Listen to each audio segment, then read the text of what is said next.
Ahojte, moje meno je Pali Mišík, založil som projekt Inzaria. Dneska vám chcem ukázať, ako pracovať s naším prémiovým programom Inzaria Pro, pretože chcem, aby ste ho využívali naplno a verím, že vám toto video môže dneska na dome.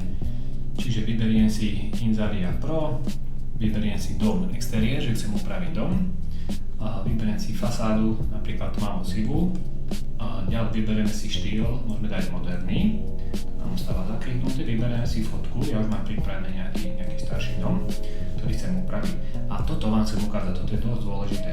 Senka si už môžete napísať, že ako by ste si chceli upraviť ten dom. Ja senka napríklad napíšem, pridaj auto značky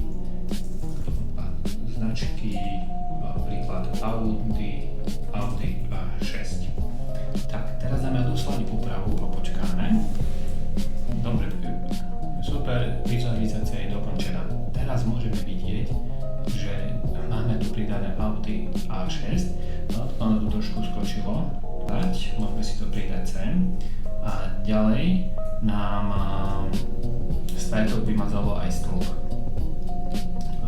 Čo je super, kebyže ten stĺp je tam, ak chcete ho zmazať, tak stačí dať, že odstrániť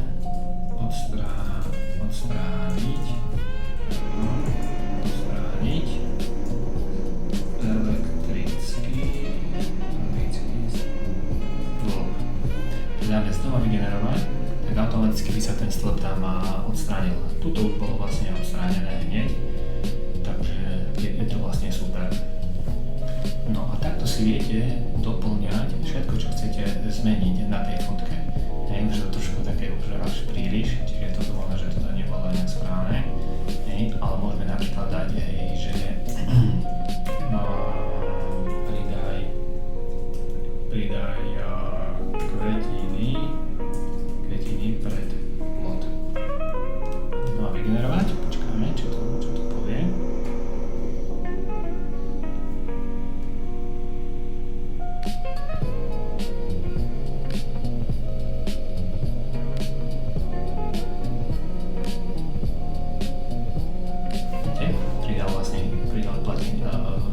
Pridal vlastne kvetiny pred plodnej. Teda na to tento stĺp senka pridalo, tak to môžeme vyskúšať. Dáme odstrániť elektrický stĺp. Tak to má vygenerovať a vidíme, čo nám to spraví.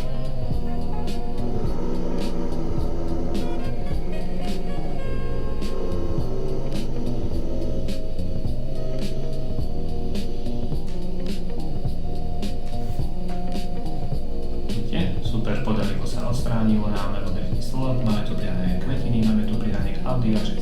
A takto ďalej by sme vedeli pokračovať s pridávaním, odstráňovaním a dávať si znova vygenerovať.